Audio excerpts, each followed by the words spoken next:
Assalamualaikum warahmatullahi wabarakatuh. Kita power boost dulu untuk kita semua. Power boost.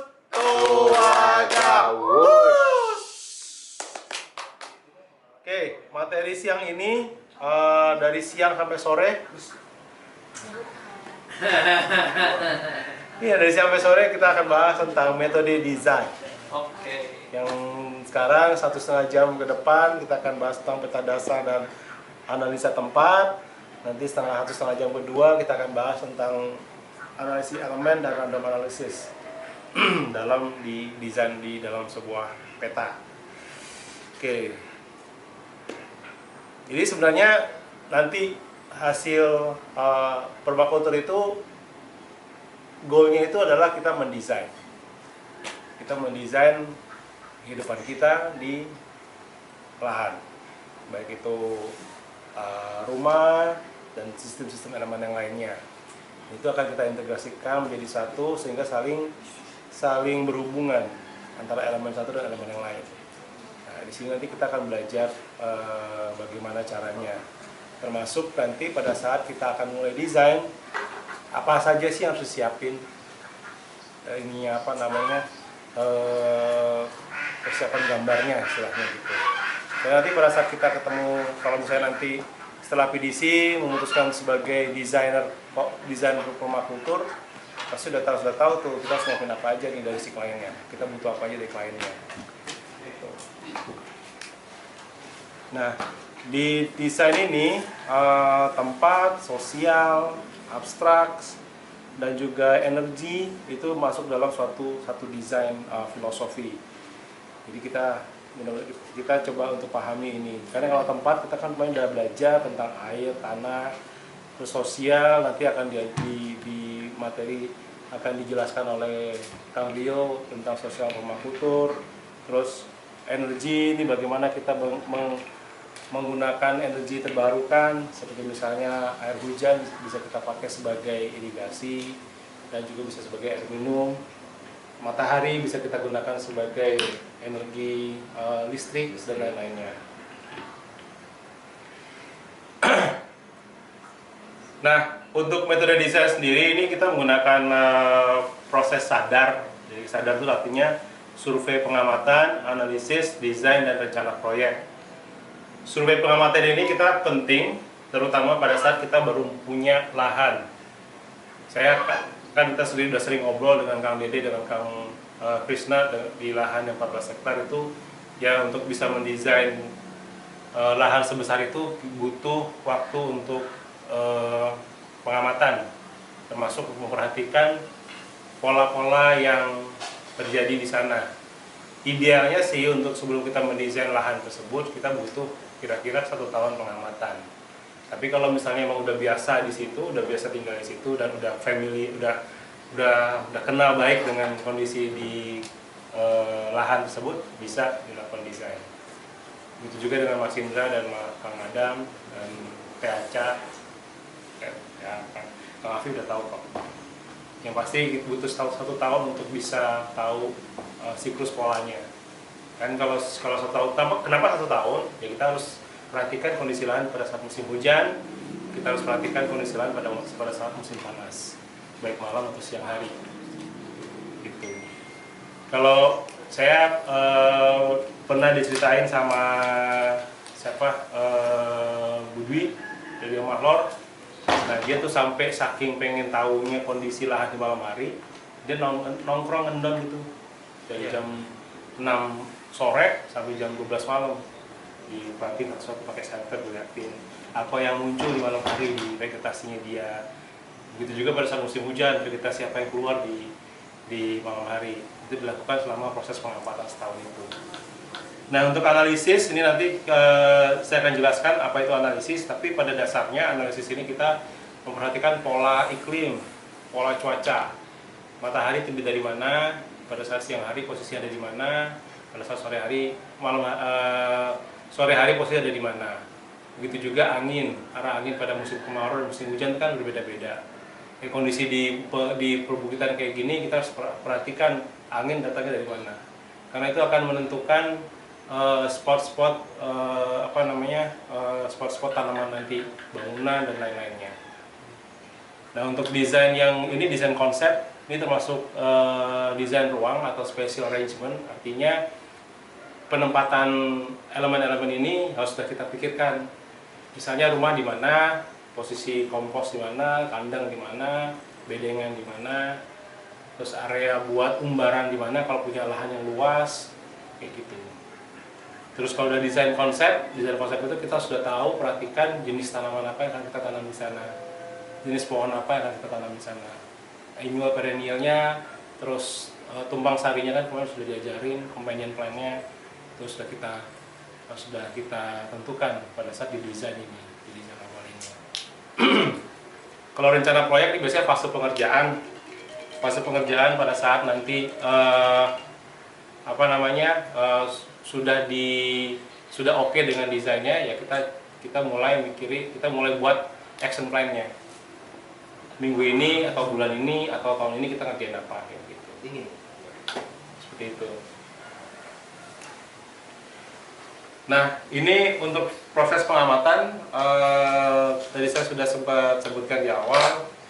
Pada dasarnya ini mengikuti prinsip permakultur yang nomor 1, yaitu observasi dan interaksi. Dan biasanya yang diamati itu ya kita mengamati sinar matahari, arah angin, kondisi tanah itu kayak gimana, tanah liat atau tanah lempung, kita kan harus tahu kondisinya. Terus jenis vegetasi yang sudah ada, jadi existing vegetasi pada saat kita baru beli lahan atau menyewa lahan. Dan juga bangunan, kondisi bangunan seperti apa, apakah ada existing bangunan atau tidak di situ. Termasuk kalau misalnya ada predator atau hewan yang suka datang ke lahan kita, itu juga kita perhatikan. Dia datangnya kapan, jam berapa, nah pola-pola itu yang kita perhatikan. Dan yang pasti lingkungan sosial, tetangga kita bagaimana, tetangga sebelah kanan, sebelah kiri, dan kebiasaan mereka itu gimana pada saat hari weekend atau pada saat Idul Fitri, Idul Adha, itu juga harus kita perhatikan.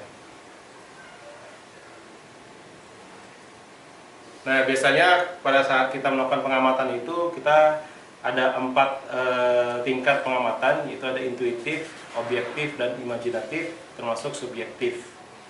Biasanya intuitif itu pada saat kita datang itu kesannya gimana, kesan pertamanya. Suka nggak sih sama lahan ini, atau rasanya ini bakalan saya buat bedengan di sini, rumahnya di sini. Itu masuk juga dalam visualisasi imajinatif. Terus objektif, melihat secara rasional dan sistematif. Sini kita lihat ini ntar bagaimana bentuknya, elemen-elemennya bagaimana, saling berintegrasinya. Termasuk subjektifnya. Subjektifnya itu kita di sana akan berubah apa di sana, apa yang bisa kita pengaruhi di sana, seperti itu. Oke, berikutnya untuk survei, dan ini yang pengamatan biasanya ya selain sinar matahari, kita harus tahu kotoran angin, tanah juga kita harus tahu kondisinya, pH-nya bagaimana, strukturnya gimana. Kalau perlu dites kayak kemarin yang diajarin oleh Ali Mafatin juga bisa dilakukan. Kalau misalnya kondisi kita nyewa lahan di pegunungan, di perbukitan, kita harus tahu lerengnya itu seperti apa. Kita mau berstrategi membuat sangkedan, membuat swell, itu juga harus kita perhatikan.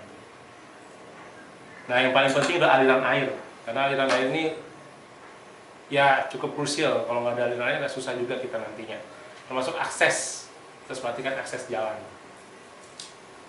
Nah, kalau flora fauna tadi kita sudah sebutkan, jadi yang penting existing vegetasi yang masih perlu kita pakai ya kita tinggalkan. Kalau misalnya kita tidak perlu ya bisa kita habiskan untuk jadiin kompos. Seperti itu.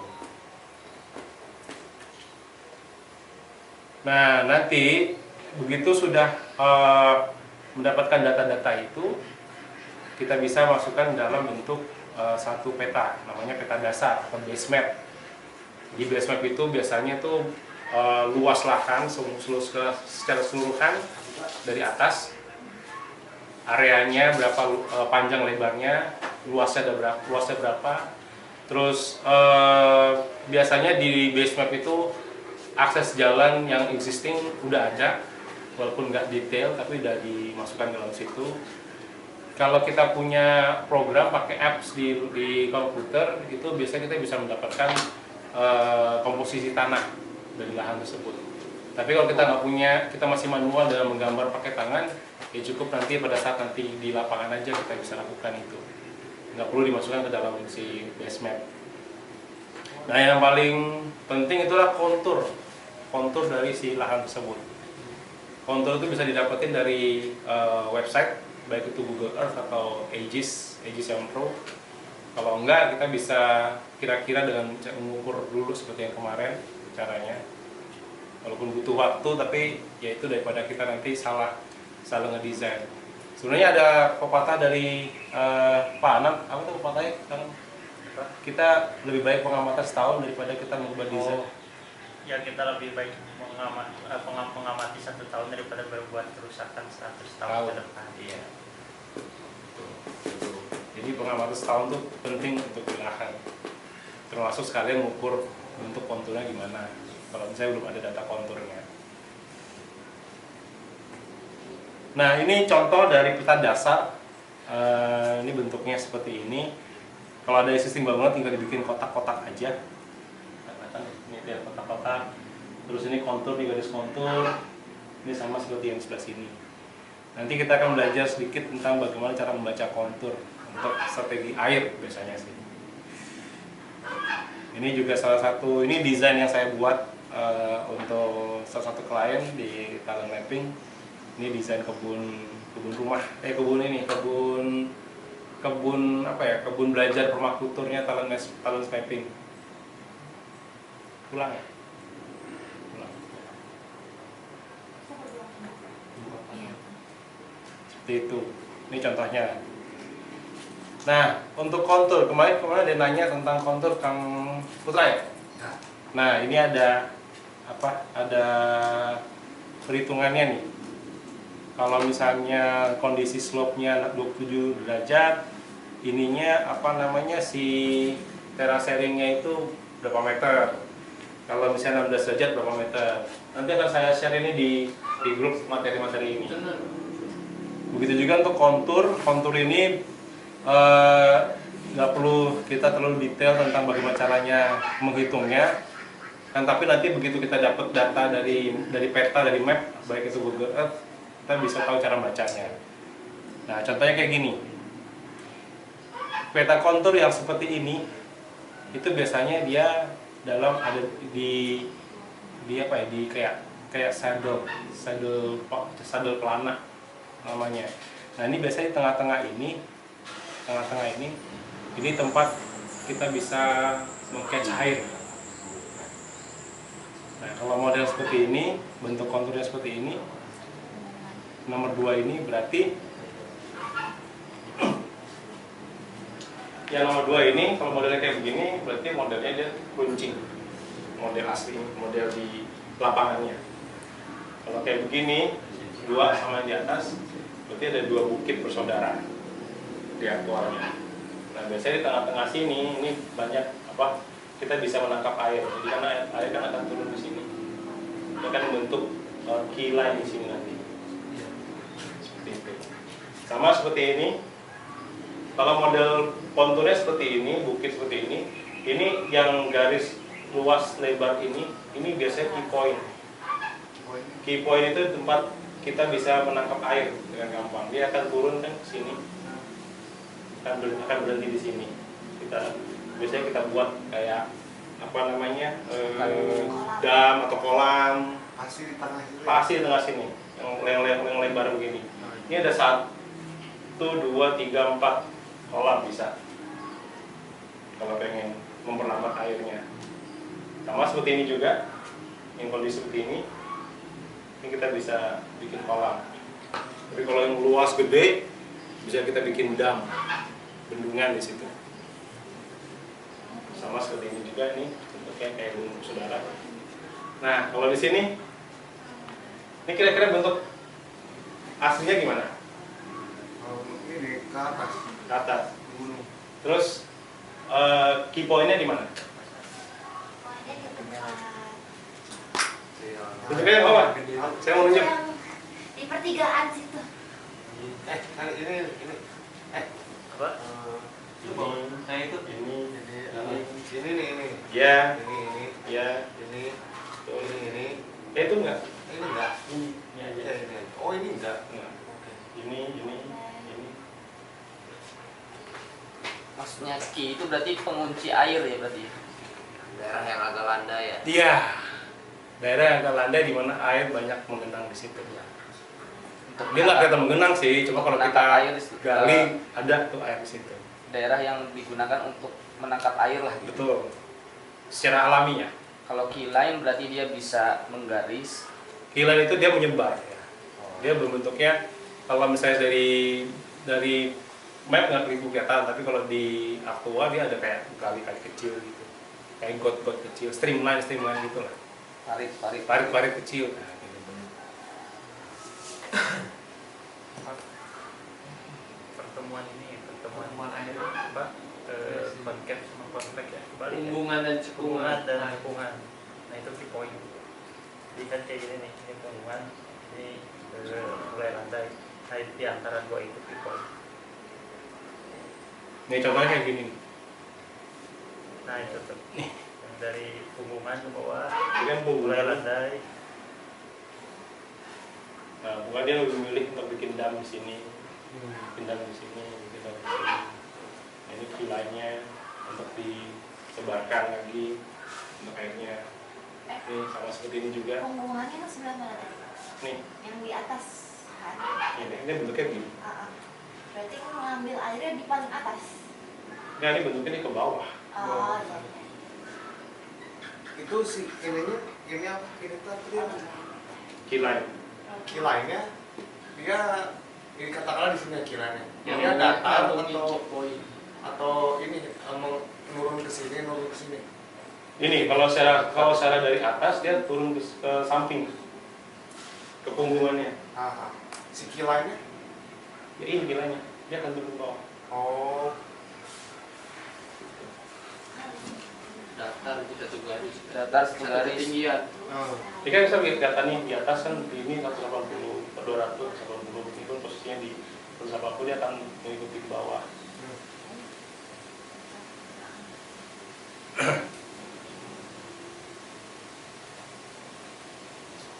Gitu.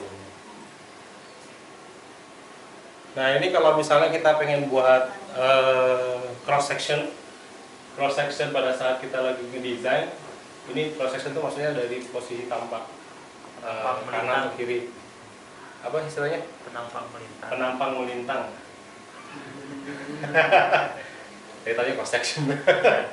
Iya, peta penampang. Nah ini penting nih kalau misalnya ada klien yang pengen tahu kondisi kontur saya kayak gimana sih kalau dari samping, misalnya dia pilih poin yang cukup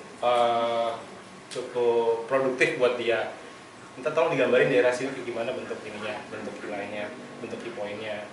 Terus nanti kira-kira kalau saya pengen nanam pohon di situ tuh posisinya di mana, nah bentuknya kayak gini, bentuk desainnya nanti peta penampang apa?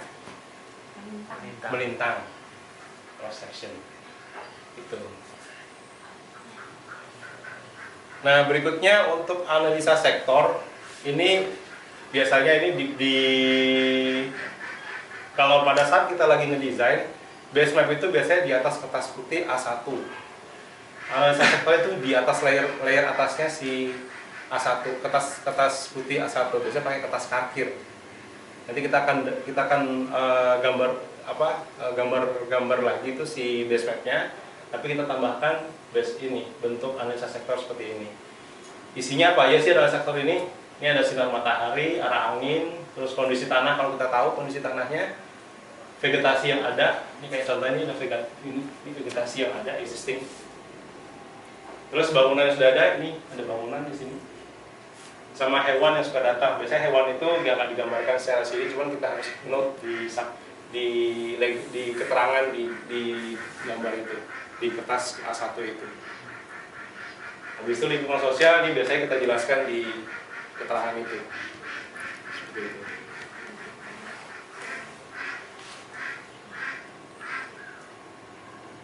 Nah ini bentuk-bentuk kalau misalnya kita menggambar si arah mata angin itu harus ada arah mata angin yang pasti, utara barat selatannya di mana. Sinar matahari dia posisinya itu pada saat siang hari itu di mana mataharinya. Arah angin berembus kita bisa rasakan dengan menggunakan dengan pakai kertas diginiin, dikibar-kibari, rumput kita lempar, kita tahu cara membuat itu arah angin dari mana aja. Nah, kilat gitu ini ya, Mas? gigit rumput ya, panjangin gini ya. Iya, bisa kayak gitu. Atau bahasa ini ya, Yang gini. India ya. Atau biasanya gini, pakai lidah gitu. Kalau orang Pakai lidah. gitu. Nah, atau ini kalau misalnya udah punya gambar aplikasi map di mana udah menentukan konturnya, itu bisa kita tentukan kilanya harus dimasukkan ke dalam analisa sektor. Nah, contohnya itu kayak gini, bentar, tapi ada contohnya.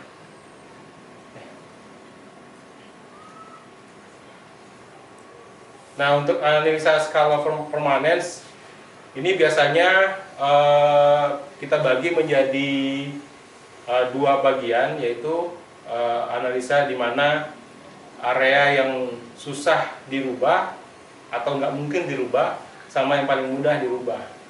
Contohnya kayak climate kan kita kan nggak bisa merubah, kita kan akan menentukan, akan sesuai dengan apa yang ada.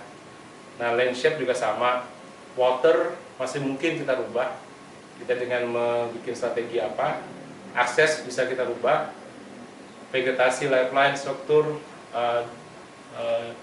fencing, pagar dan soil itu bisa kita rubah. Jadi ini biasanya kita pakai untuk pengen tahu lebih detail dari si lahan tersebut. Skala permanence ini. Nanti untuk detail apa climate kayak gimana itu bisa kita browsing di internet. Skala permanence apa aja sih ininya.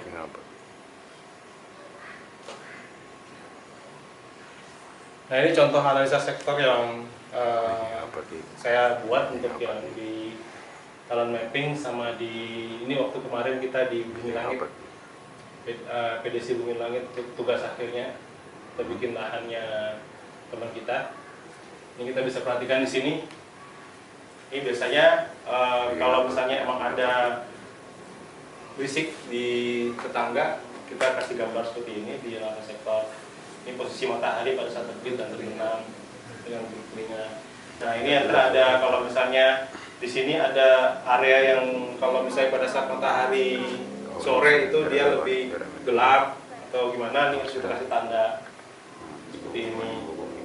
Ini bentuk konturnya yang udah ada di base map, saya gambar lagi di analisa sektor. Ini arah angin, terus tetangga kita kayak gimana bentuk ininya Pak? Apakah di tetangga kita itu kebun atau rumah, itu harus kita gambarkan di sini. Jadi biar tahu kondisi lahannya seperti apa.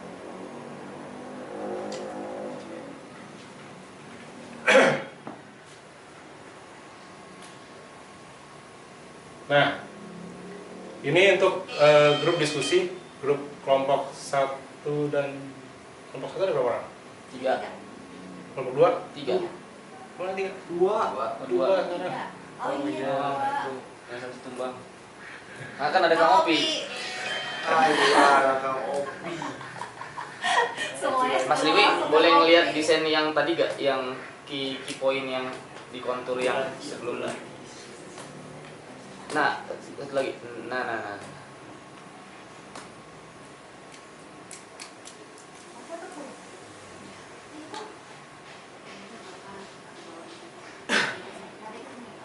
Berarti itu di lembahan berarti ya?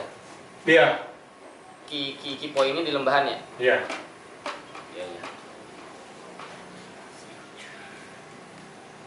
Ya udah, baca. Baca. Nah, kalau gitu silakan baca ini. 2 kelompok tugasnya yang kelompok ini aja yang gampang, kelompok 1, kelompok 2 tentukan mana key point dan juga mana bentuk dari si ininya nih, penampangnya. Iya, penampangnya. Nah, penampang ininya nih kayak model ini. Itu modelnya kayak gimana? Kelompok Saya kelompok Ada satu. yang ini bikin yang ini, kelompok 2 bikin sana. Terserah, mana? tentukan aja. Kanan kiri. Iya. Ada bagi dua. Oh. Dijelasin langsung di depan. Digambar dulu boleh? Atasnya. Berapa menit gambarnya? 1 detik, 2 jam ya. 10 menit. Kita ada beberapa Beberapa, iya nggak apa-apa. Gunung yang mana? ini yang ini. Kita ada beberapa hasil ini ya. Saya Key untuk point. poin. Nah, jadi ada versi, ada poin, ada apa ya? Ada versi A sama versi 1 sama versi 2. Oke. Nanti diskusiin aja gitu ya. Bentar Kang, kasih mic-nya Kang. Versi oh, nggak usah. Oke, Pakai, ini pakai. kita main sama vlogger. Oke, jadi kita ambil gunung yang ini. Jadi Ini kan pegunungan. Itu titik tertinggi. ini punggungannya. Nah ini Sini tuh- makin terjal ke sini. Maksudnya makin miringannya tinggi.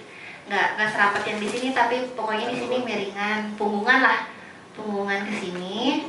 Nah untuk versi satunya itu ini kan punggungan. Ya. Nah itu titik terendahnya. Karena dia akan landai ke sini lembahan. Nanti mulai lagi sebenarnya ini naik lagi nih penggunungan lagi ke atas. Tapi ini agak curam, nggak ya karena apa namanya rapat agak curam. Tapi nanti pas ke sini punggungan yang ini yang lebar. Jadi punggungan lagi lebar. Gitu. Jadi kalau versi 1 itu key point-nya di sini. Oke, mantap. Sama gimana lagi? Satu lagi. Di sini. Jadi ini punggungan ini, di sini kan ada saddle nih.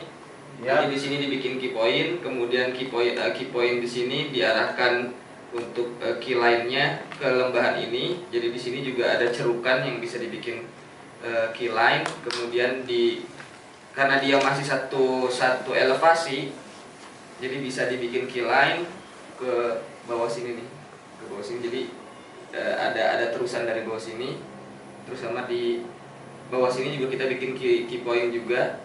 Kemudian di sini juga kita bikin key point juga. Baik. Apa? Terus bentuk ininya, bentuk tapak sampingnya gimana? Tapak sampingnya kurang lebih ini. Wih, mantap.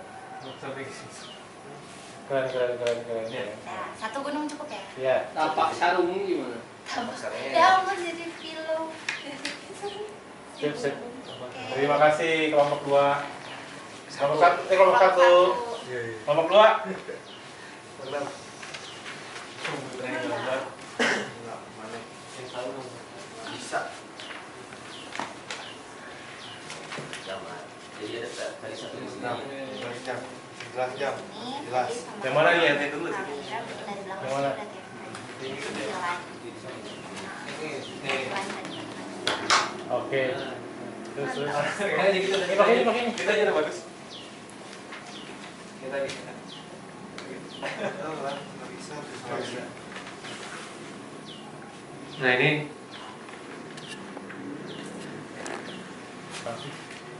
Isolasi nggak? Isolasi masking tape bisa nggak? Isolasi masking tape bisa nggak?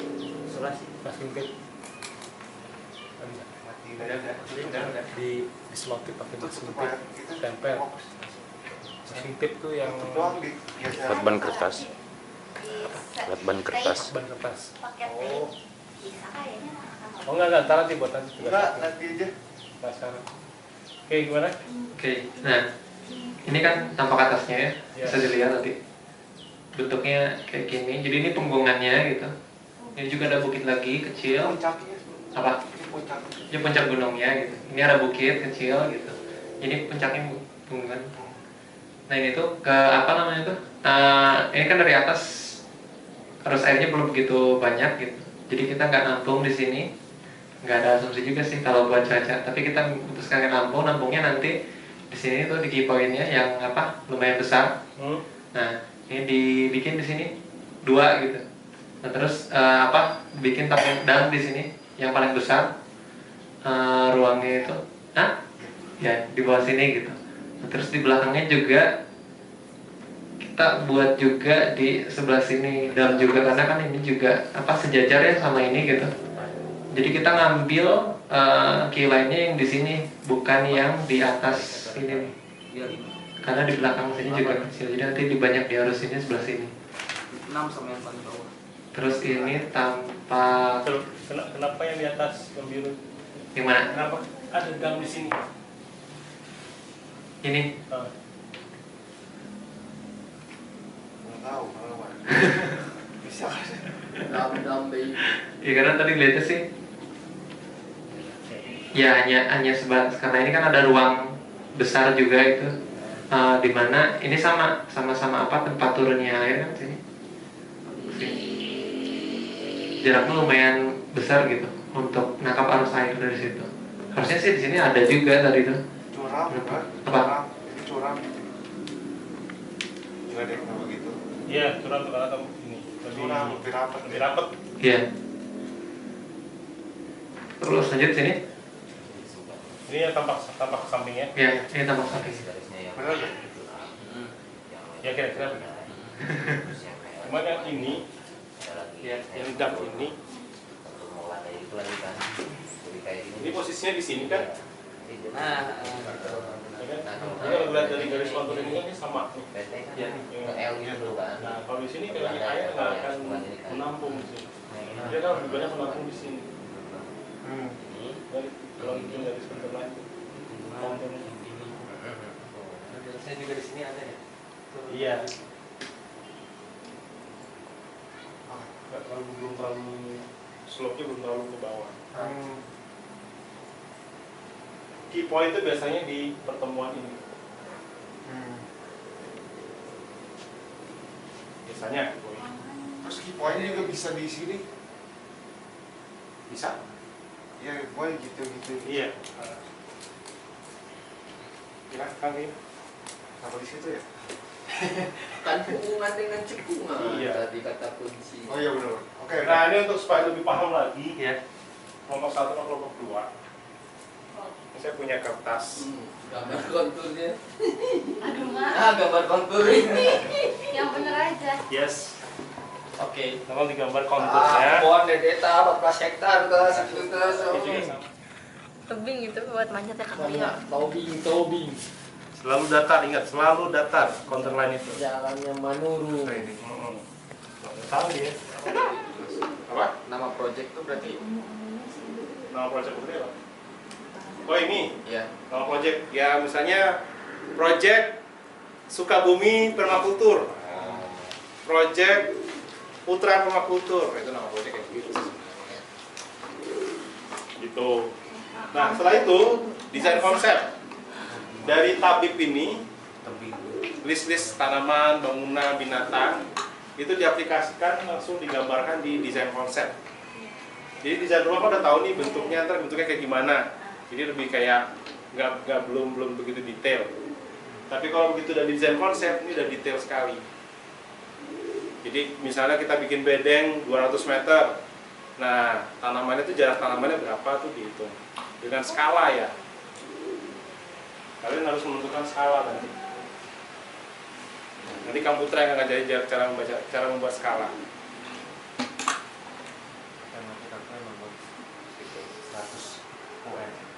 Kalau sektor analisis itu berarti yang tadi. eksis yang udah ada di situ ya berarti ya. Yang sektor analisisnya ada di situ. Ini. Oh, jadi apa yang sudah ada di situ gitu ya? Iya. Apa namanya? Existing. Existing. Iya. Existing. Berarti Guna, digambar apa adanya dulu, adanya apa gitu. Yes, betul. Ya kayak begini. Gak usah bangunan rumah, bentuk rumah nggak usah kotak aja. Ini rumah di sini, panjang lebarnya segini. Berarti orang yang parah. Lagi. Tapi detail sampai Kalau sektor analisis enggak. Kalau sektor analisis kalau bisa udah tahu ukurannya, ya gambar aja seskalanya, sesuai skalanya. Misalnya 5 meter, berarti di sini skala 1/10 kan nanti di Mas Hendy di sini. Tuh. Nah, terus setelah ini desain konsep ini tadi yang detail tadi. Nah, cross section ini atau tadi peta penampang melintang. Ya. Peta penampang melintang. gambar dari samping ya. Ya, gambar dari samping. Ini berdasarkan request saja, request dari si klien ceritanya. Kalau misalnya kliennya, oh ada bangunan rumah saya mau dong cross section gambarnya rumah dan kebun kayak gimana di tampak samping. Saya rumahnya begini, terus ada kebun-kebun sini, nah itu digambarin itu. Atau misalnya ada grey water system di situ untuk apa namanya, untuk proses filterisasi air dari WC. Nah itu digambarin rumah, misalnya prosesnya gimana, bentuk grey water systemnya gimana. Wow. Gitu. Kayaknya mau bisa berapa kertas, berapa lembar gitu. Ini satu kertas A-putih basement, sektoralisis kakir 1, 2 kertas, kertas ketiga, kertas keempat, kertas kelima, dan ketujuh.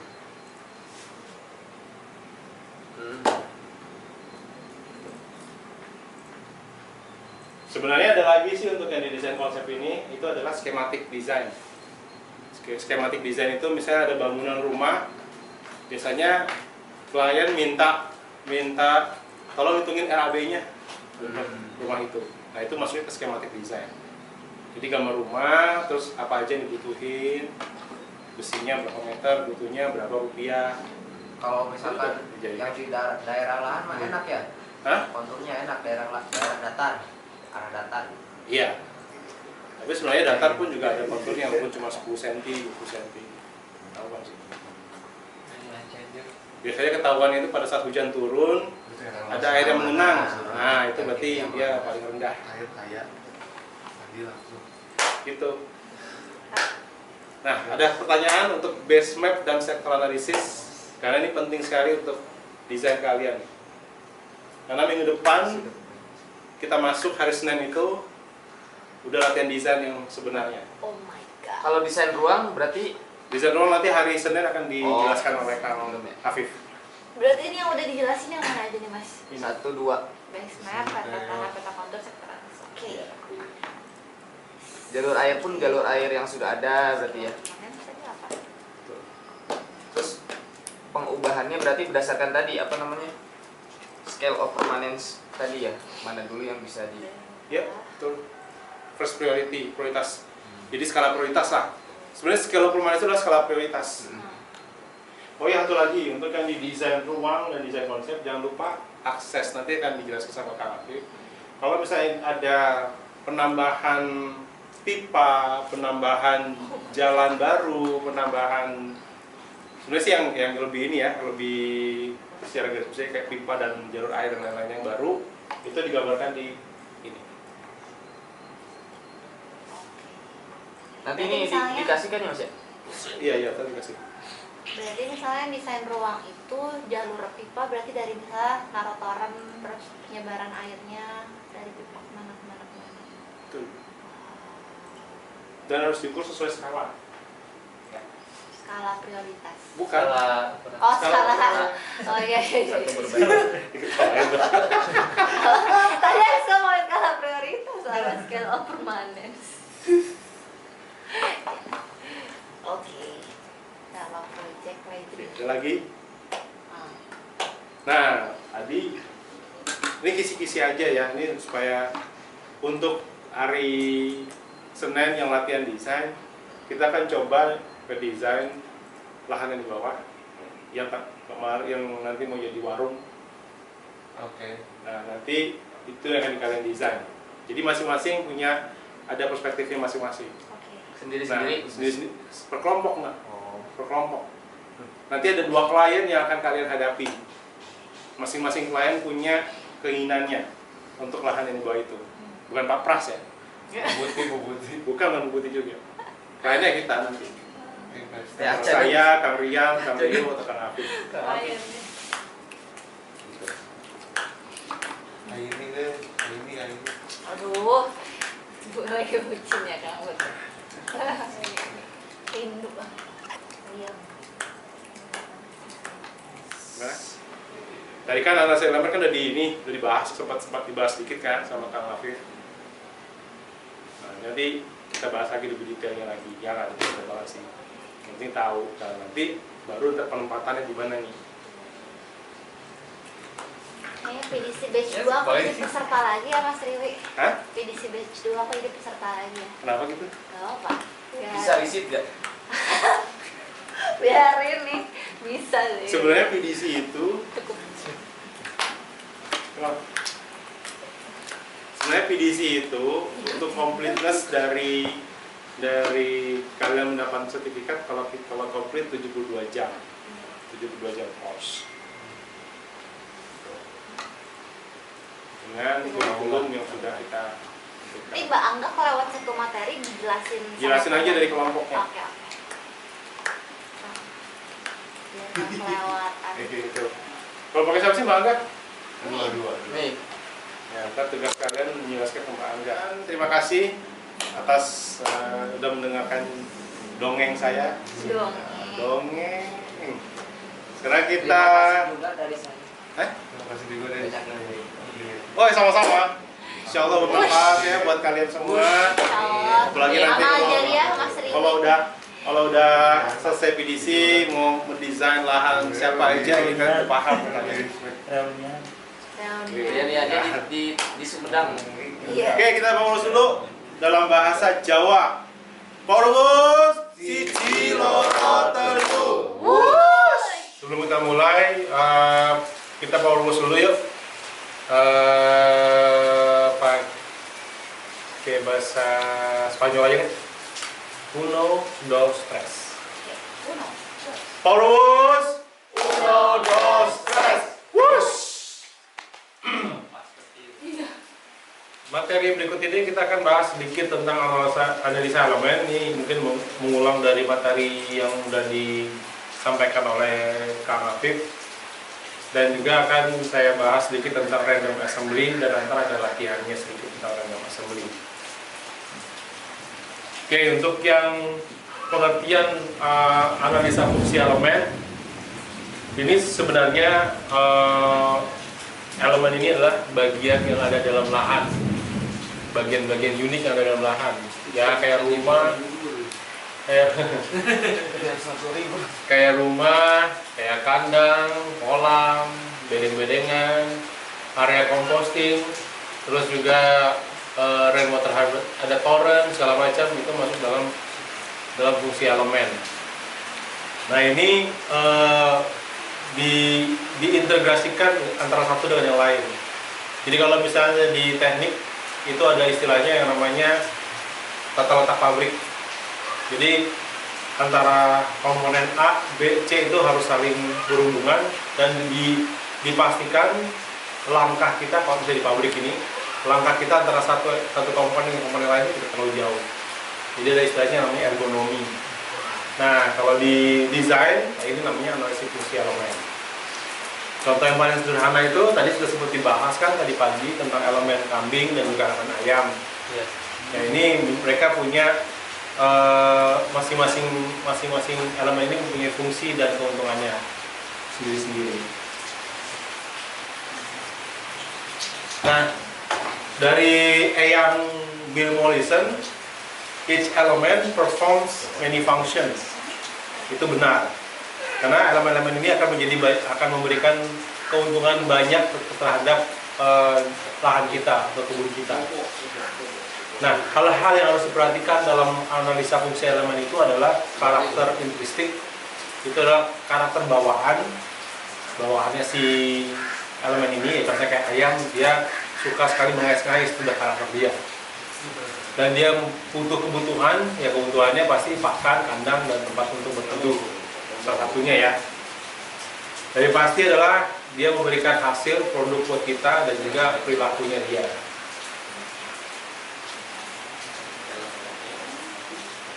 Nah, tadi yang dapat ayam itu siapa? Jadi apa aja? Karakter bawaannya apa aja? Karakter bawaannya dia suka garuk-garuk, makan tinggi, terus tidak bisa terbang, kemudian suka ya tempat yang bersih ya. Ya, tidurnya harus Oke. Dia kebutuhannya apa? Kebutuhannya kandang, bijian, terus batu-batuan ya, kayak bantuan untuk bantu pencernaan. Terus apa lagi? Terus tangkringan, terus umbaran, cahaya matahari yang cukup juga karena tidak terlalu suka lembab. Udah sih. Terus ininya apa namanya, produk yang dihasilkan? Telur, daging, bulu, paru buat Apa? itu hama makanin. Oh, oke. Produk buat manusianya? Daging, telur, kemudian bulu buat kemoceng atau dekorasi, kemudian kotorannya buat biogas, buat pupuk juga. Terus ini selaput kakinya. Buat apa? Kan yang di Bandung yang buat itu sepatu. Yang kelas sepatu. Oh, bisa ya? Selaput kan itu kan kalau udah direbus baru direndam itu sama air panas, selaput kakinya itu yang ya, dia bisa dicopot. Oh gitu. Buat ini apa, corak sepatu lah, ditempel-tempel di sepatu. Oh, baru tahu itu. Iya. Oke. Selaputnya kan. Oke. Nah, ini dia. Si ayam. Ayam butuh pakan debu, air bersih, udara segar, temennya kotak telur, naungan, obat, dan pagar untuk berlindung dari mangsa. Dan juga dia butuh tempat kering, dia butuh tempat kering. Hasilnya dia ada telur, daging, bulu, kotoran, gas metana, CO2, dan dia suka menggaruk-garuk, berkeliaran, terbang rendah, dan seterusnya. Karakter intrinsiknya dia menurunkan generasi baru, toleransi terhadap iklim, warna dan keindahan, dan menurunkan kebiasaan. Biasanya menggaruk-garuk tanah itu dia masuk dalam hasil perilakunya dia, bukan karakter intrinsiknya dia. Kalau kambing, Kambing manjat. apanya dulu tuh? khas perilakunya. Lakunya suka manja, Terus Merambat. merambat. Kalau tak lembab. oke. Terus apa lagi? 20 kali. Udah mulai lagi. Bukan kebutuhan ya, karakter intrinsiknya. Terus dia butuh apa? Untuk kandang, Pesangan. Butuh minum, makan. badan, perawatan, Butuh jamu-jamuan dulu. Jamu-jamuan apa? Ya kayak kunyit, terus lengkuas, Oh, air oke. garam, Untuk ini, untuk apa namanya, daya tahan tubuh. air asam. Itu anak sapi deh kayaknya. Dimandiin nggak? Boleh dimandiin bisa ya? Embe. Itu sapi kan? Oke, nih. Dia butuh teman, butuh air pasti, butuh pakan, food rotation kalau dia lagi menyusui. Ya pasti dia butuh kandang yang secure, yang aman.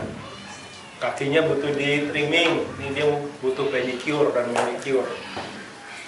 Tuh, nah terus dia juga intrinsiknya itu dia itu gede, dia bisa beradaptasi dengan iklim, dia warnanya bagus, terus growth speed itu dia pertumbuhannya cepat, good and bad mothers, dia punya ibu dan bapak ibu yang baik dan buruk.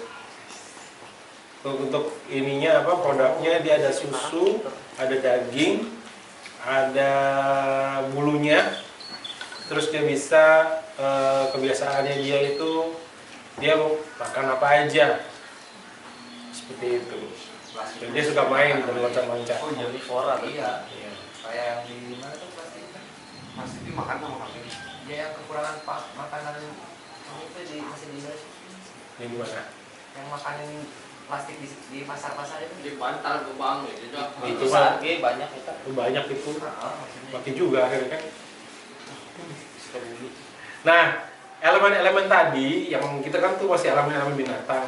Sebenarnya elemen-elemen itu banyak yang ada di dalam lahan kita. Di sini kan kita bisa lihat contoh tuh kayak rumah penempatannya ya. rumah, terus habis itu ada kolam, ada bedengan, ada kompos. Nah, si ayam-ayam ini dia bisa ditaruh di antara elemen-elemen ini. Kenapa bisa begitu?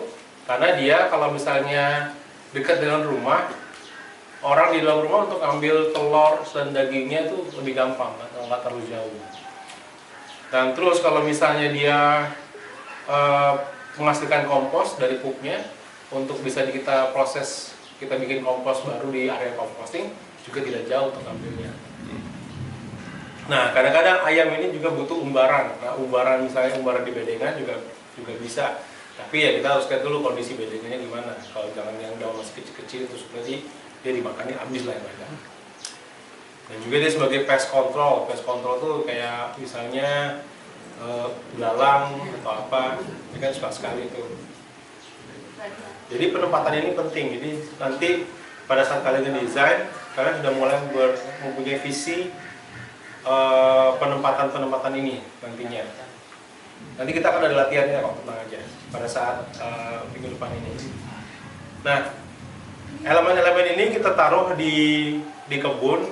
Biasanya itu kalau di permakultur tuh ada istilahnya random assembly.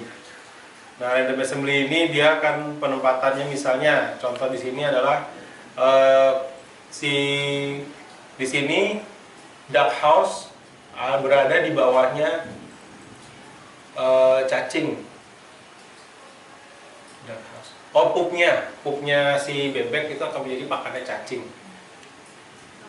Ini biasanya pada saat kita lagi mencoba untuk menaruh, itu biasanya kita misalnya rumah berdekatan dengan kandang atau di sebelah kandang, bedeng di atasnya si kandang atau bedeng di sebelahnya kandang, kompos di sebelahnya kandang, seperti itu. Kolam di dekat dengan kandang.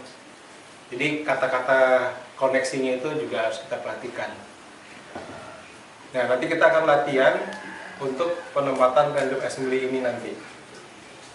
Nah, terus ini adalah contohnya. Kalau misalnya semuanya udah kita visionary bentuk integrasi antar elemen ini bisa kita masukkan ke dalam desain seperti ini nantinya. Ini yang kita sebut sebagai desain ruang yang sebelah kanan. Nanti desain ruang itu bentuknya sebelah kanan ini. Yang sebelah kiri, sebelah kiri saya itu desain konsep, sebelah kanan saya itu desain ruang. Ini ya, ini desain konsep, ini desain ruang. Nanti bentuknya seperti ini. Nah, takutnya detailnya di situ yang jelasin. Misalkan kalau ditukar juga nggak apa-apa ya?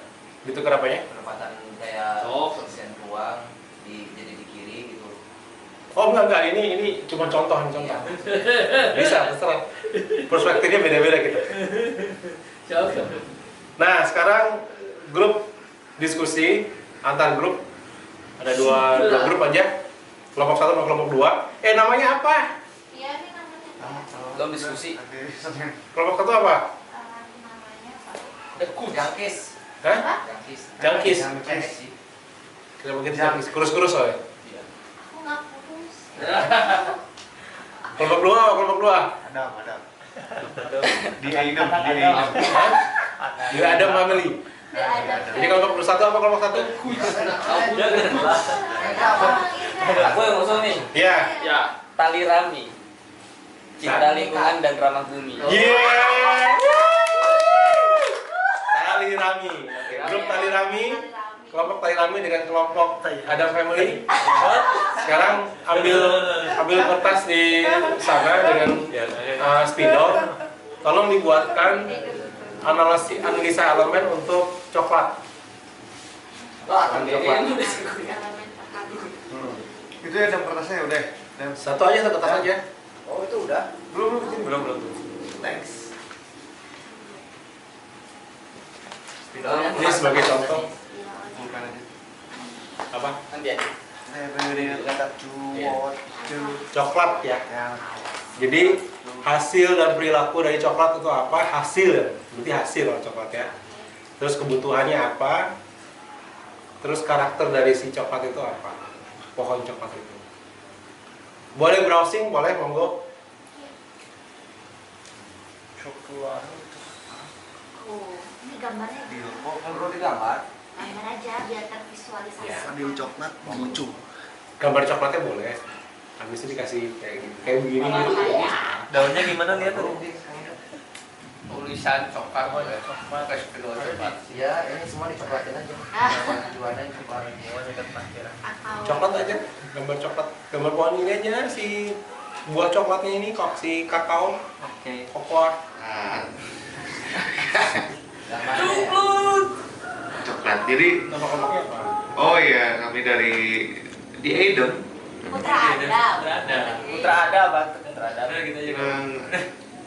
Langsung tuh kan tadi ngeliat coklat ya, ternyata teringat temen aku tuh ada pengusaha juga si kebun coklat, dari kebun coklat sampai pemasaran di Ulko, lumayan terkenal di Bandung. Dia ininya berkebunnya di Tasik. Nanti Tasik tuh dataran lumayan tinggi nggak sih Tasik teh? Tinggi.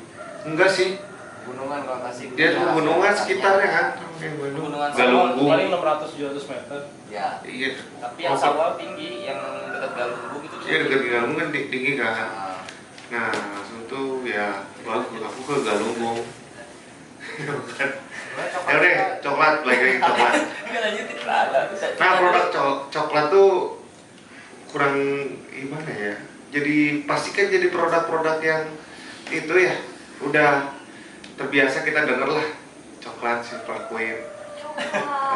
Jadi makanannya yang terasa warna itu coklat, pakai coklat. Terus itu jarum coklat buat kata jarum super. Emang Udah tahu kan? emang coklatnya? Jarum coklat, coba liatin Iya, tokonya. Iya, maksudnya emang ada coklatnya. Iya. Ada pohon coklatnya. Ih, nah, Mas Sofi juga bilang iya. Enggak, warna bungkusnya aja yang coklat. enggak Coklat. warna Gak tau saya sensasinya coklat, kemudian pahit-pahitnya. Oh gitu. Dan emang agak pahit dan betul. Langsung cocoa shell seed. Jadi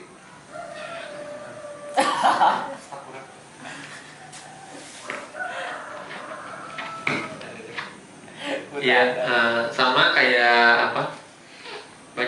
Banyak buah lainnya gitu. Jadi ternyata si bijinya, si apa namanya tuh? Ini apa namanya tuh? Kulit cangkang gitu ya. Dia punya antioksidan, punya vitamin kayak gitulah. Dan itu punya potensi jadi obat. Kalau bijinya udah ada yang jadi obat. Tapi kalau misalkan cangkangnya belum. Cangkangnya biasanya sih dijadiin mulsa lagi. Ada juga yang buat pakan sapi sih kayak gitu. nah, ya, makan sapi. Kondimen pakan sapi.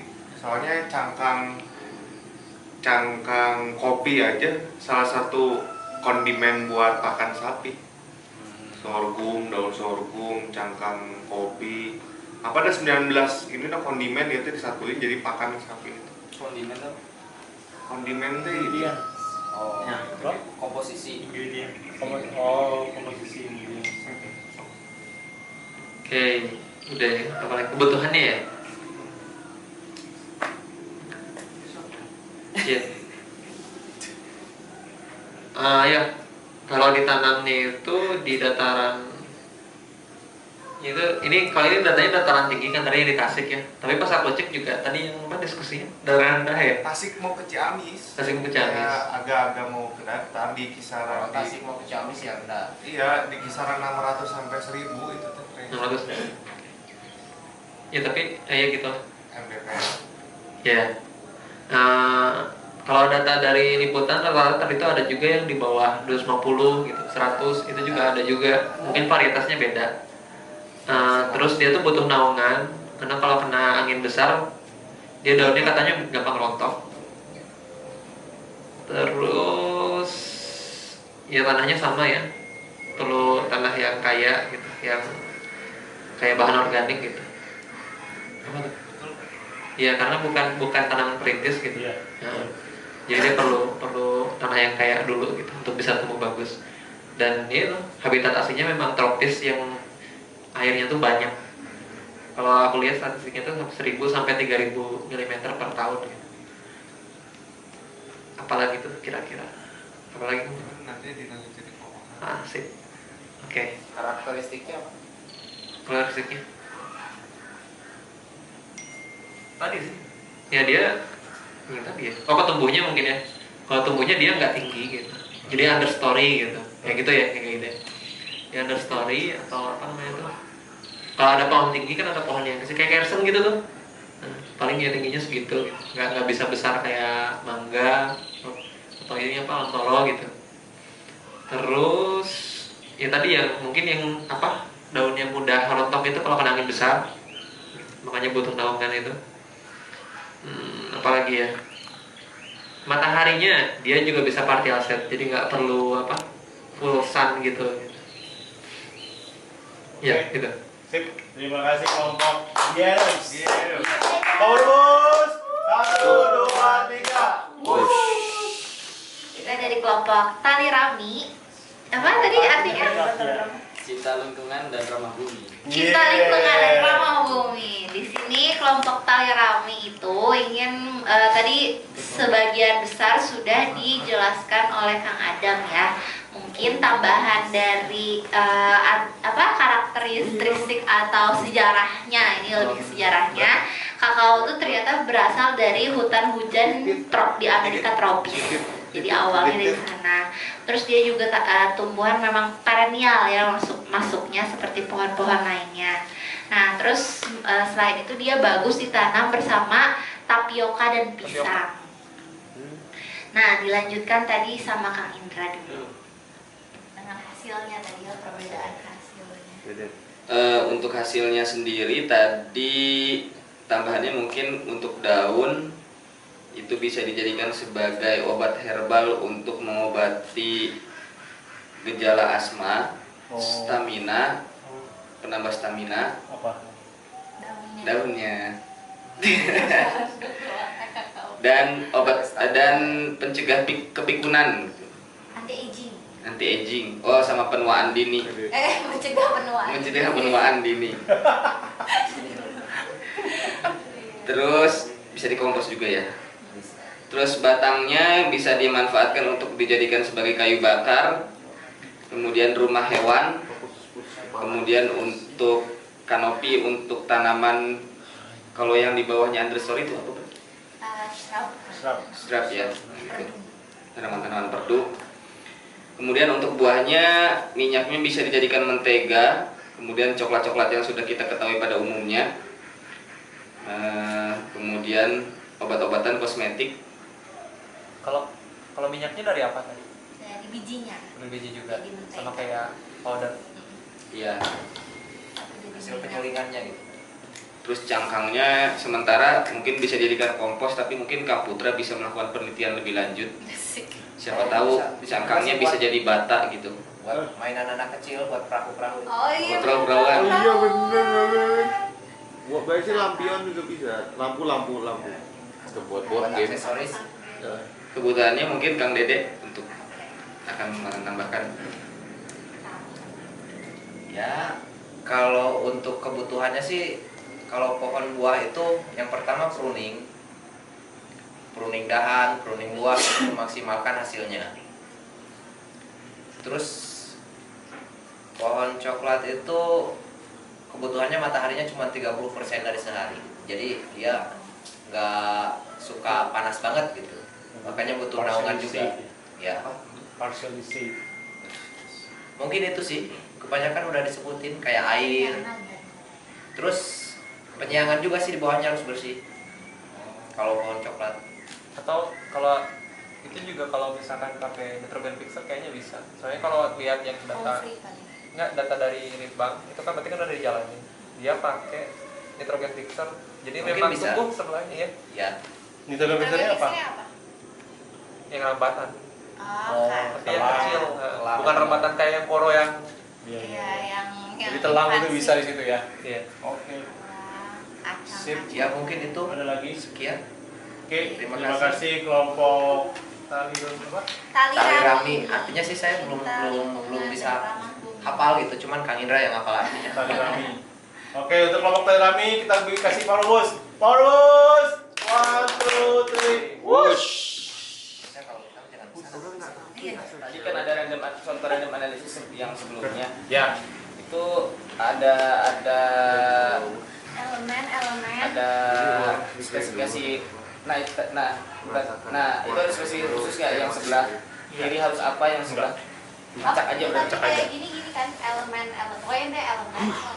connection elemen. Nah, kalau yang ini nanti yang akan kalian buat yang ini Beda. nggak beda. Jadi kita akan bikinnya lebih langsung ke seperti aktual di desain. Di sini ada rumah, kandang, kompos, tugu dapur, kolam ikan, semai, pagar hidup. Semai ini maksudnya greenhouse, tempat penyemayan kayak greenhouse gitu. Terus pagar hidup, herb spiral, jalan setapak, perennial pohon, banana circle, pintu masuk, toilet ada hujan, dan grey water, gudang, kandang biasa, dan kompos panas dingin. Nah, di sini ini kalian coba di gambar di situ. Gambarnya simpel aja, kayak bulat aja.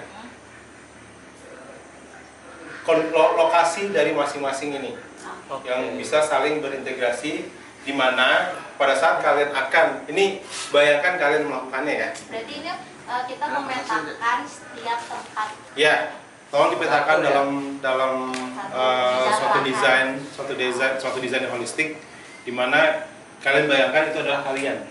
Supaya kalian kalau misalnya ke sana nggak terlalu jauh, ke sini nggak terlalu jauh. Bisa dibulat-bulat aja berarti ya? Bulat aja. Jadi nggak usah terlalu kompleks. Bulat, misalnya rumah kayak gini, rumah misalnya segi 4 nggak apa-apa. Misalnya bulat. Terus dikasih tanda panah ya. Tanda panah misalnya rumah ke sini, ini ke sini. Jadi model rumah, jadi model kayak gini sih. Nih. Nggak ada. Model tanda panahnya kayak begini. Misalnya rumah deket ke kandang, deket sama kompos, deket sama bedeng. Terus bedeng kemana, ini kemana gitu. Paham? Iya. Terus videonya sebelah dulu nih. Masih bingung? Enggak. Di mana? Kompos dapur ya. Kompos dapur di sini. Nah, di tengah-tengah itu cuma udah berdoa kan sama kalkulus. Ini di sini. Kebun dapur. Terus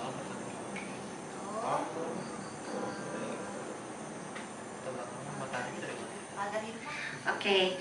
Assalamualaikum warahmatullahi wabarakatuh. Waalaikumsalam warahmatullahi wabarakatuh. Oke, sekarang dari grup Tali Rami akan mempresentasikan ya. Tadi kita sudah membuat analisis elemen yang langsung digambarkan tadi sama Mas Riwi dikasih beberapa elemen, lalu kita menyambung-nyambungkannya sehingga terbuatlah tadi analisis elemen dalam satu bidang random analisis dalam satu lahan. Tuh. Nah mungkin mau dijelaskan sama Kang Indra? Oke. Iya, seru sih tadi kita diskusinya seru banget. Tadi semua ide-ide tuh muncul, terus saling melengkapi juga, dan semuanya tuh bisa saling terkait gitu. Jadi satu elemen tuh nggak hanya ke satu elemen, tapi bisa buat berbagai elemen. Nah, misalnya kita mulai dari sini kali ya. Jadi sinar matahari dulu ya. Dari sinar matahari itu dari bawah ke sini. nggak apa-apa. Sinar matahari itu jadi ini tetap utara, selatan, barat, timur. Nanti sinar matahari kan masuk ke sini, masuk nih. Jadi sinar matahari Timur barat. oh timur barat, oke timur barat. Sinar mataharinya dari timur ke barat, Selatan ke utara. selatan ke utara. Tadinya mau saya pindahin dari barat, cuman nggak terlalu berat gitu. Oke. Mungkin saya jelasin dari rumah dulu kali ya. Dari rumah itu, jadi di dekat rumah itu, jadi ini ada rumah kayu 1 sama rumah kayu 2 yang berdampingan. Jadi di setiap rumah itu mereka ada toren penampungan air, kemudian ada grey water dan kompos dapur. Nanti untuk grey water dan grey water dari masing-masing rumah itu ada yang ke kolam, jadi ini grey water rumah kayu 2 ke kolam. Kemudian dari rumah kayu 1 tuh grey waternya dialirkan ke kolam dan juga banana circle. Dan juga nanti ada juga yang grey waternya itu ke kebun dapur. Sama di sini juga grey waternya ada yang ke kebun dapur. seperti itu. Kemudian untuk kompos dapurnya ini jaraknya nggak terlalu jauh dari kebun dapur, sehingga si kompos dapurnya ini nanti hasilnya kita kasih ke kebun dapur. Jadi di sini kebun dapurnya ada sebelah utara sama sebelah selatan tuh dua-duanya ada kebun dapur di situ, dan tengah-tengahnya itu ada kolam ikan. Nah, untuk area sini kita sengaja nggak banyak nanam pohon supaya kolam ikan ini bisa memantulkan cahaya buat kebun dapur juga, sama buat kandang ayam juga gitu. Jadi saat matahari masuk, ini udah kena suntrap nih, ditanam perennial di pinggirnya, di tengah ada kolam, sehingga tadi si kolam ini bisa memantulkan cahaya buat kebun dan kandang seperti itu. Nah, selanjutnya bisa dilanjut sama Kang Indra. Ya, berikutnya kenapa kolamnya kita bikin 2 gitu ya? Karena memang di sini fungsi kolam yang di depan ini untuk memanen matahari dan memantulkan matahari ke rumah dan ke teras rumah, sehingga ketika kita jemur-jemur pakaian kita bisa tidak terlalu jauh gitu untuk menjemur pakaian, yang bisa di depan rumah aja. Kemudian kolam-kolam yang di sini gunanya untuk memantulkan cahaya untuk kebun. Jadi rumah juga dapat pantulan cahaya dari kolam, kebun juga dapat pantulan cahaya dari kolam. Nah, di sini di belakang ini ada ruang semai dan gudang ya. Jadi ruang semai kita bikin di tengah-tengah sini supaya akses ke kebun dapur 1 dan kebun dapur 2 itu nggak terlalu jauh gitu. Kemudian di sini juga ada kandang BSF dan kandang ayam yang dekat dengan kolam ikan, supaya kandang BSF ini bisa diintegrasikan kedua elemen, yaitu bisa ke kolam ikan dan bisa ke kandang ayam.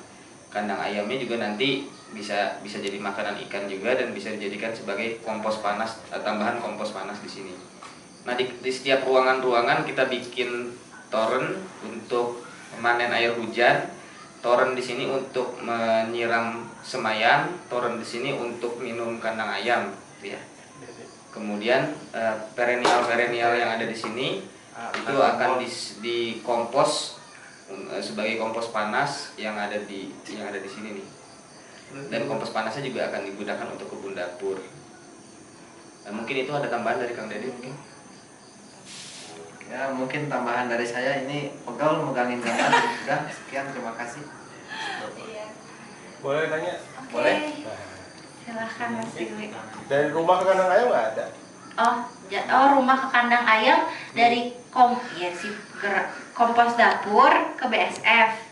Nah, dari kandang ayam mungkin tadi belum digarisin ya, untuk telur-telur dari kandang ayam ke rumah, baliknya ya. Dari kolam ikan ke kandang, dari kolam ikan juga ke rumah. Jadi hasil panennya tadi ke rumah belum digarisin. Terus rumah ke bedengan, rumah Betul. Tadi diburu-buruin gitu. Oh enggak. Penghuninya berapa orang? Penghuninya di sini ada 2 keluarga karena ada 2 rumah. Makanya ini kebun dapur ada 2 kebun dapur, ada 2 kolam gitu di sini kita bikin. Grey waternya kayak banyak banget soalnya gitu, tadi kemana-mana dibagi. Iya, grey waternya ada di rumah kayu 1, ada grey waternya. Rumah kayu 1 tuh dilimpaskan ke Banana Circle dan kolam 1 di sini. Untuk grey water 2, itu rumah kayu 2 tuh grey waternya dilimpaskan ke kolam yang ini sama kebun dapur yang di sini. Karena deket. Iya, ini nggak ada tanda panah. Iya, karena nggak ada tanda panah ya, betul. Iya. Terima kasih. Kurang lebih seperti itu, nanti tanda panahnya kita lengkapi. Power bos untuk kali kami. Tuh ada. Wush. Menghadapi aku. Ini sebuah desain, sebuah kreasi itu tidak bisa dipatok oleh waktu. Orang berekspresi tidak bisa dipatok oleh waktu. Makanya ini belum jadi. Belum jadi. Nah, konsepnya gini, ini rumah untuk satu keluarga. Di pinggirnya itu ada torennya yang nanti ngalirnya ke kolam ikan. Kok hijau? Ini di atasnya pohon. Pohon. Kayak itu ya. Tanaman air. Tanaman air. Asal gini kita mau jalan dulu. Ini dapurnya di sini di sebelah kanan. Mana? Oh iya. Lewatin pohon pisang dulu dapurnya. Iya, lewatin pohon pisang dulu. Dapurnya, jadi kesini dulu jalan. Nah, ini kayak dapur bersama gitu loh. Pawon. dapur yang ya kalau ada acara gitu apa dibuka. Pawon. Oke, itu pawon di sini. Langsung teh di depan pawon ya. Ada kompos. Masa di depan makan ada kompos? Ini nih gunungan kompos ini. Tuh, Kompos panas dingin. kompos serius.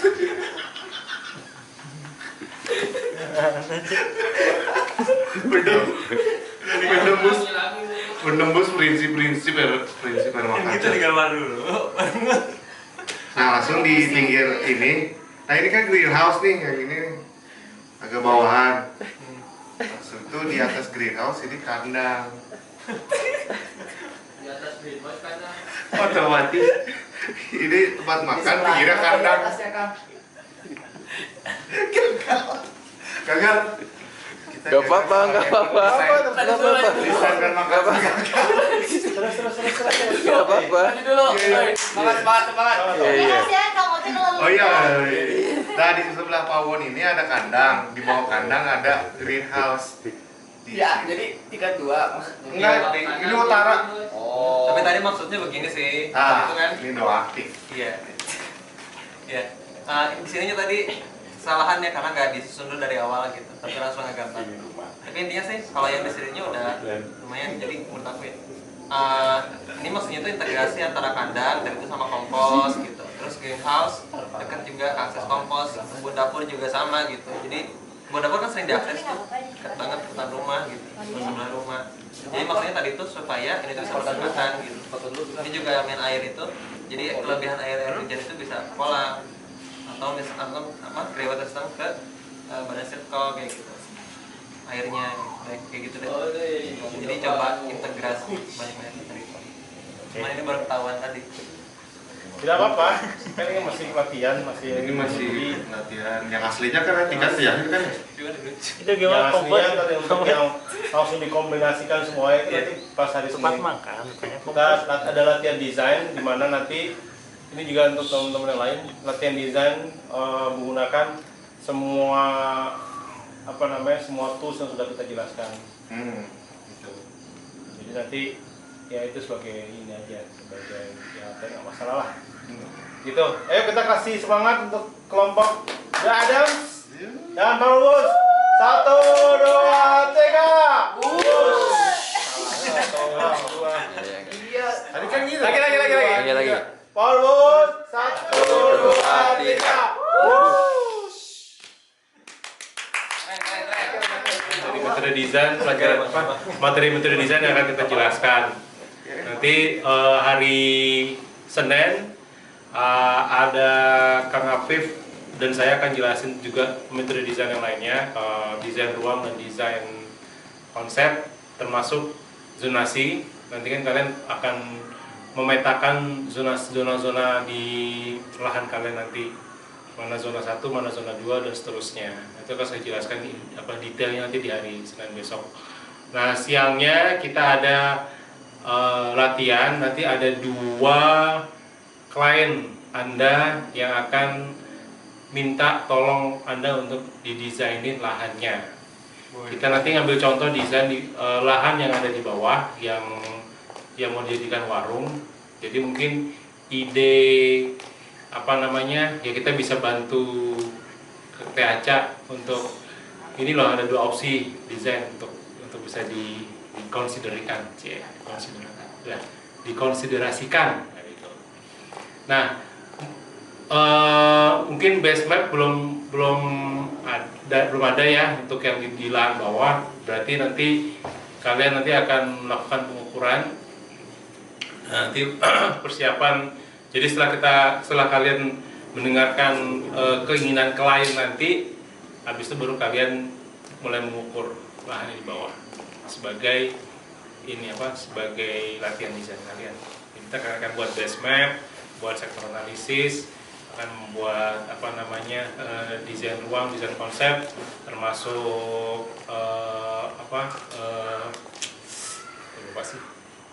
tabib untuk jenis tanamannya, dan lain-lainnya.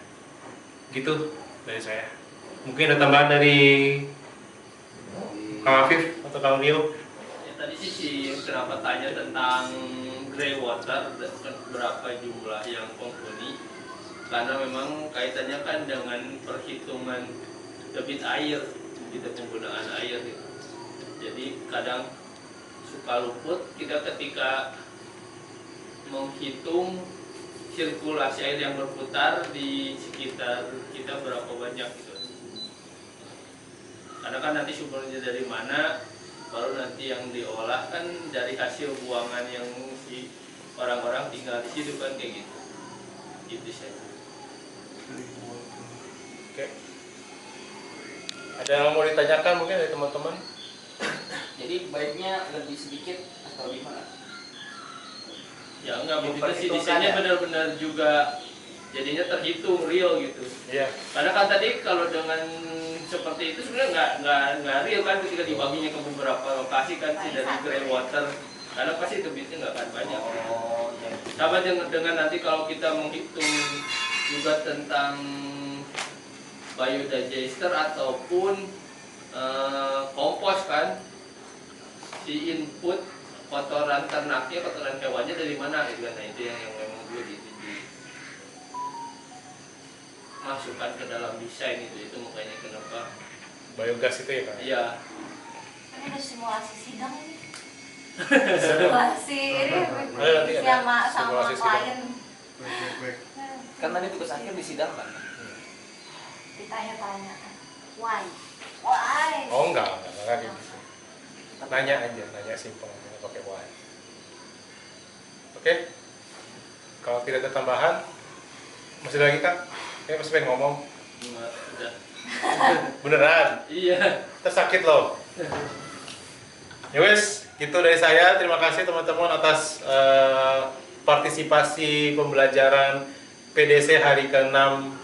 Itu ya, hari ke-6 ya, hari ini. Dan besok kita rehat sebentar. Bagi yang pulang, via Manila. Bagi yang stay, nikmatin istirahatnya. Bagi yang mau jalan-jalan, juga sama via Manila. Dari saya itu aja. Assalamualaikum warahmatullahi wabarakatuh. Power Boost!